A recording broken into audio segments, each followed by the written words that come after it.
Sébastien Labbé, tu es bien sur la chaîne LabTV, ta chaîne Kitesurf. On se retrouve aujourd'hui pour une vidéo de la série PTQ. Ça faisait un petit moment, j'avais envie de me faire un petit PTQ, je me suis dit, allez banco.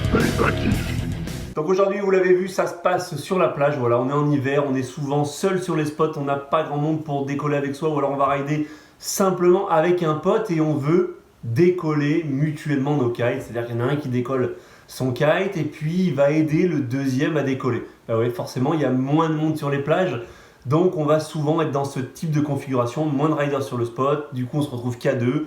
Allez, bah tu me décolles, je te décolle, et là, il y a prise de risque. Rappelez-vous, le kite, les phases les plus dangereuses, c'est au moment du décollage et de l'atterrissage.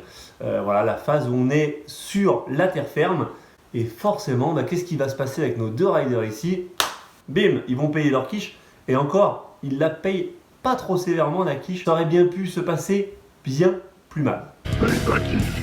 Alors oui, ce décollage entre potes, il part carrément en sucette. On voit notre rider qui veut aller décoller le kite. On repère que le kite, il n'est pas assez sablé. On repère que les lignes sont montées par l'avant, donc que le kite est directement en pleine fenêtre. Et bien ce qui devait arriver arriva. Bim, le kite prend le vent, ça décolle. Notre ami rider, il a ses lignes qui sont juste au-dessus, donc bien entendu, eh bien, le kite qui décolle prend ses lignes, l'embarque, et c'est un petit peu la cata, largage, etc. On aurait pu éviter déjà le souci. Et deux, il aurait fallu réagir différemment pour éviter le gros accident. Oui, parce qu'on passe pas loin du gros accident. On va dire que nos deux riders, là, ils sont super chanceux. On analyse le pourquoi, du comment, du pourquoi, du pour qui, du comment. Bref, regardez, vous allez voir qu'il y avait pas mal de choses à éviter.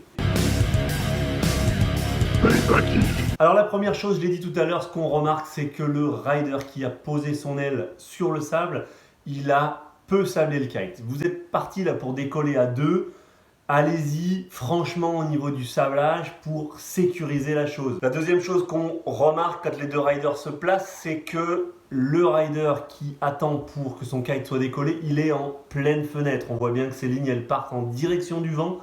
On voit bien que son kite a été équipé par l'avant et non pas par l'arrière. Je vous rappelle que quand on équipe un kite par l'arrière, eh bien, même s'il s'envole, le temps que les lignes se tendent, vous avez les 25 premiers mètres de ligne plus les 25 mètres, le temps que le kite arrive au bout des lignes. Bref, là, on est mal barré, le mec est en pleine fenêtre, le kite va forcément prendre de la puissance tout de suite. Donc, quand vous décollez avec cette méthode, celui qui a le kite qui reste au sol, vient se placer tout de suite en bord de fenêtre à la perpendiculaire de son kite pour éviter déjà une prise directe de vent dans le kite si jamais le kite venait à décoller. La deuxième grosse erreur et qui aurait pu leur coûter très cher, c'est que le rider qui a déjà son kite en l'air, il se situe entre le kite et le rider qui veut décoller son aile. Ce qui veut dire que forcément, si le kite prend et qu'il décolle, forcément, il va l'embarquer puisqu'il se trouve sur le trajet entre le kite et le rider. Donc, en tant que rider qui a déjà son kite en l'air, qu'est-ce que je peux faire pour éviter tout problème? Je viens me placer systématiquement justement sur le bord de fenêtre opposé au rider qui va décoller. Donc, si par exemple mon collègue a son kite en bord de fenêtre gauche, moi je viens me mettre sur la droite et je vais poser aussi mon kite en bord de fenêtre gauche de l'autre côté. Ce qui fait que même en cas de décollage intempestif, il reste la longueur de mes lignes entre mon kite et le kite de mon collègue. Donc on le voit bien, là le gars il essaye, il attrape le kite par la latte centrale au lieu déjà de passer la main sous le bord d'attaque. Donc ça c'est la première grosse erreur. Deuxième grosse erreur, il a l'aile en l'air. Troisième grosse erreur, il a son aile posée en bord de fenêtre. Donc du coup forcément ça part mal, c'est parti. Il soulève, il n'arrive pas, il relâche, le kite prend le vent, c'est parti. Quand vous faites ça, normalement, si vous êtes placé, comme je le disais, en bord de fenêtre, que votre kite est au sol, vous avez donc vos deux mains libres pour manipuler le kite de votre collègue, vous allez limiter ce type d'erreur. C'est vraiment pour ça que j'insiste. Posez votre aile en bord de fenêtre. La suite de la catastrophe de ce PTQ, vous l'avez compris, on doit larguer systématiquement quand les deux kites s'en mêlent. Quand deux kites s'en mêlent, c'est 2 fois plus de puissance. Donc aussi bien pour celui qui était en train de décoller que pour celui qui essayait de décoller le kite du collègue, il faut larguer tout de suite. Là on le voit, bon, ça largue pas tout de suite. Voilà, et puis là où ils sont super chanceux nos deux riders, c'est qu'en plus notre ami qui a largué, donc il y en a un des deux qui a largué, l'autre il n'a pas largué. Bon ok, ça déjà c'est très dangereux. Mais là où c'est encore pire, c'est que le rider qui a largué, il décide d'aller détricoter la barre qui est emmêlée dans le kite qui est resté en l'air, mais pendant que le kite reste en l'air, que son collègue est hooké et qui pilote. Donc le voilà en train de manipuler les lignes arrière, les lignes avant du kite qui est en l'air, de tirer dessus, etc.